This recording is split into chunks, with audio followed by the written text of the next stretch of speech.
Are you ready to learn how I launch brand new products with a brand new pixel and a brand new store to cold audiences and start generating sales within the first hour of launch? Well, you've come to the right video. I'm going to teach you exactly how I go about doing that. Earlier today, I held a live Q&A in my private Facebook group, which is linked down in the description below.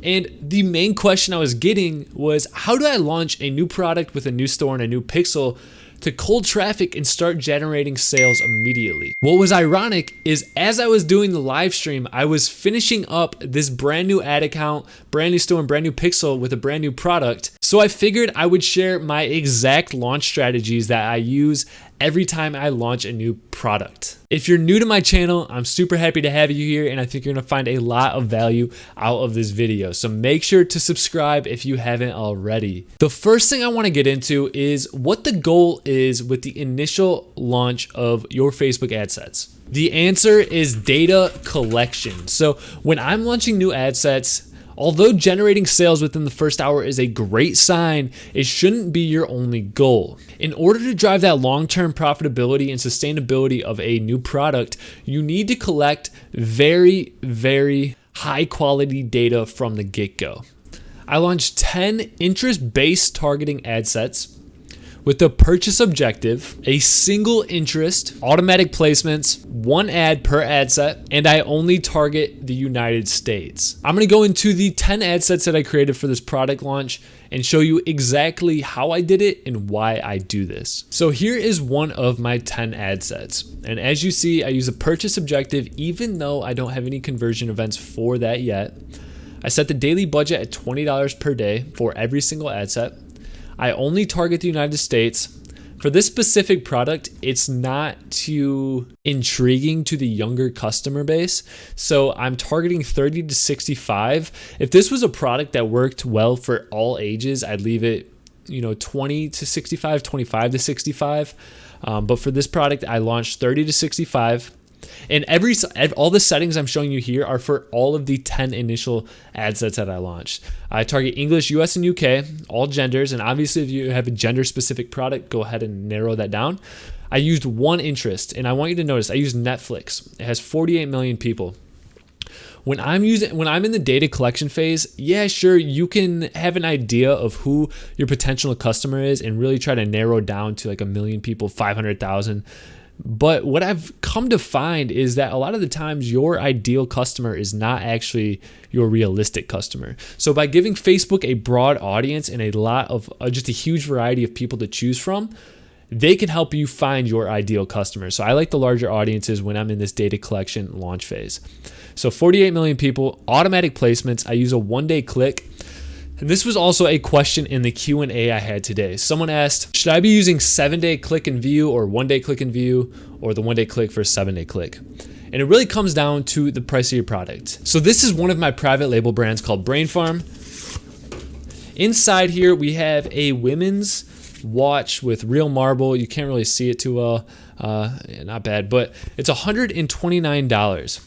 So when I launch a product at this price range, I have to take into consideration, 99% of people don't buy a $130 product the first time they click on an ad. So if you're launching something that is in a high ticket range, I would recommend using the 7-day click or the 7-day click and view. And then also you can't judge the potential of the audience off of purchases right away. You have to be looking at things like click-through rate, your CPMs, your unique cost per landing page view. Different metrics like that will help you gauge the potential of an audience and creative when you're launching a higher ticket priced item. Let's say though you're launching, a lower to mid ticket, anywhere from like $20 to $50. This is what the price range of the product I launched today. So these are the settings I use, and a little bit of an explanation to the conversion window. Basically, once you have some data flowing in, when you set it to the 1-day click, Facebook is only going to look at data where they hit that conversion within 1 day of clicking. So let's say they click on your ad 3 days ago and they buy 3 days later. Facebook will not consider that person when they are looking for new purchasers or new customers. But if you had the 7-day click, someone that clicked your ad 3 days ago and buys 3 days later will be included in that. So it's not like Facebook is only using 1 day's worth of data. They're using data from people that took a action, in this case, the purchase conversion action, within 1 day of clicking your ad. So that's the difference there. So once you have a lot of data flowing in, this does make a big difference when you have 500, 1,000 purchases. But until that point, it's not going to be a huge difference. So just a FYI, kind of a little bit of a clarity explanation into what that conversion window does. So these are the settings that I launch. I name my campaign 01 Cold Launch just to make it clear to myself in the future when I'm launching different types of maybe lookalike audiences or other interest-based targeting that this one was used for launch. Alongside of that initial cold interest-based targeting launch, I launch a PPE campaign. I launch it at $25 per day to the good countries, and good countries, in my opinion, are the ones that I've personally found success with. So I'll show you those here. So as you see, I leave, the targeting really broad, 18 through 65, all genders, and then I launched the US, New Zealand, Canada, UK, Australia, Brazil, and Germany. These are the ones that I found success in.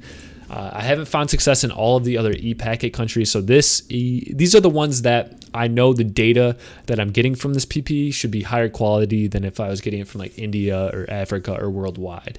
I actually don't place any detailed targeting. So remember, although I did specify 10 different single interest-based targeting with who I think's going to be my ideal customer, I don't actually know yet. So with this PPE, I'm going to take advantage of Facebook's algorithms, let them optimize for me. I'm just going to launch it to everybody in these countries and see who engages with it.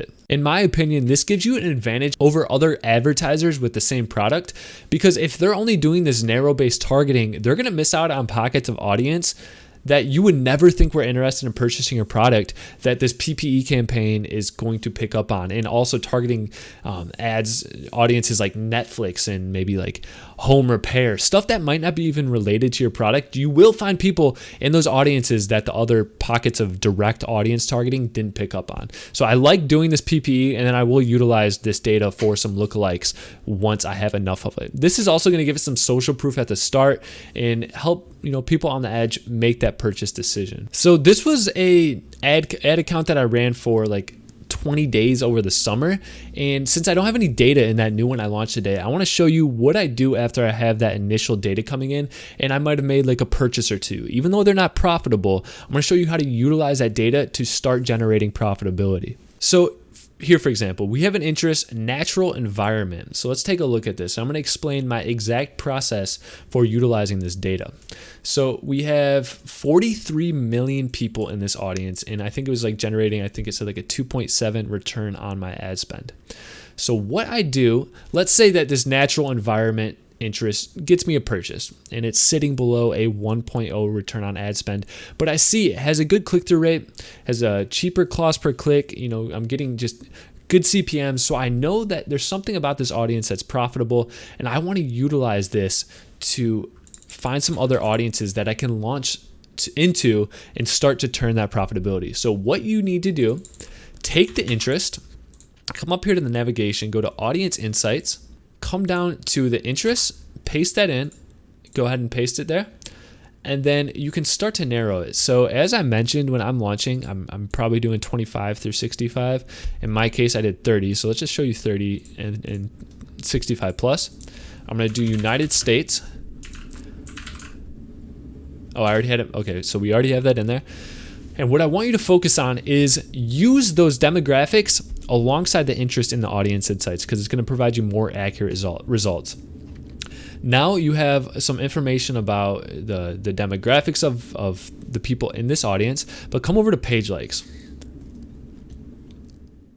Go ahead and scroll down, and you're going to see these other pages with a high affinity. So the higher the affinity, the more likely the people in this audience are going to be related to the people in this audience. So here we have traditional medicinals. So I copy this and I come back over to this ad account.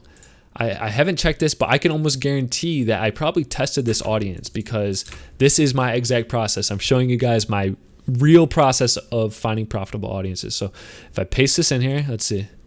Look at that. I launched an ad set against this audience, and it didn't perform well. So let's try out another interest that I tested. So we have health here. I'm going to paste this in, health magazine. I'm going to lower this like 25. Let's this load. And we have Big Lots, Nostalgia, Medical Medium. Let's check out Medical Medium, see if I tested this one. So let's paste this in, add set name, contain. I'll just put medical in case I named it weird. And look at this. Here we go. I did test this, and it generated a 1.9 return on ad spend. I spent $267. It generated over $509. You got to remember, like 20% was not tracked. So in reality, this generated about $600 and definitely over a 2.0 return on ad spend. And what I'll do is I will continue to do this. So now that I know Medical Medium is a good audience, you guys are, I'm sure you're getting the point here.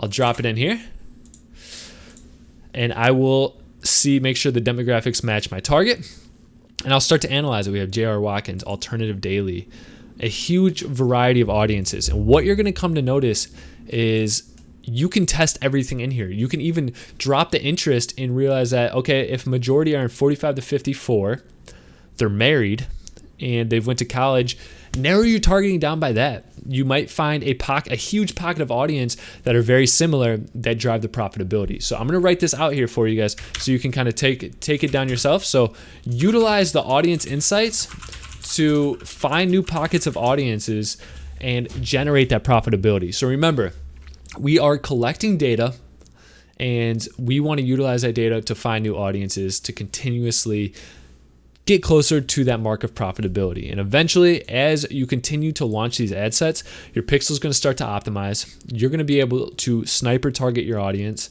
and you're going to start seeing more results as you continue down the path. So now you're probably wondering, okay, I've got some decent interest targeting, but what do I do to continue driving profitability? And this is what I do. If a ad set has greater, so I'll write this out. If an ad set has greater than a 2.5 return on ad spend for 3 days at $20 per day, I will increase the ad spend from $20 to $50. And then if it's still killing it, I'm going to go to $75 and then, up to $100. And at each of these budgets, wait 3 days for it to optimize. Make sure it has a good return on ad spend, because every time you up this, your ad spend is most likely going to start to drop, and you want to make sure that it's optimized and that it's reliable and you can trust it to handle that increased budget. So this is what I do. I utilize the audience insights for my interests, and I slowly scale up. So now you have, let's say, a few ad sets running at $50 per day. You have like 4 or 5 really profitable interests that you've found, and you want to use that data. Once I have a minimum of 5,095% video viewers, I'll create a lookalike for that. Once I have 500 purchases, I'll create a lookalike for that. Once I have 5,000 view contents, I'll create a lookalike for that. 1,000 add to carts and 1,000 initiate checkouts, I will create one for that. So let's take a look at my lookalike audiences here and see what performed for this product launch. So here we have 95% video viewers, by far performed the best. Generated really good returns, spent $300 and generated over $1,000. Once again, 20% was not tracked on this account, so these were killing it. We had initiate checkout, the visitors. So for me, this account had a good 95% audience. And one thing you need to note too is when you're using that PPE campaign that I mentioned at the start, this is going to find people that weren't in these interests that you can utilize for really profitable audiences just like this one. Now you've seen an account that I took through this exact process of what I'm going to do for this one. And this is my launch process. I know a lot of people are teaching this in their courses, but I'm giving it away completely free for you here. So if you could do me the favor, just hitting that like button, leaving me a comment with any questions you have. Also, if you want to shoot me a DM on Instagram, I will answer you through there too, and it's more private than just dropping a comment on this video. My Instagram handle is Dylan Business. Go ahead and follow me on there. Shoot me a DM, and I just really appreciate you guys hanging out here watching my videos, and I'll see you in the next one. Dylan out.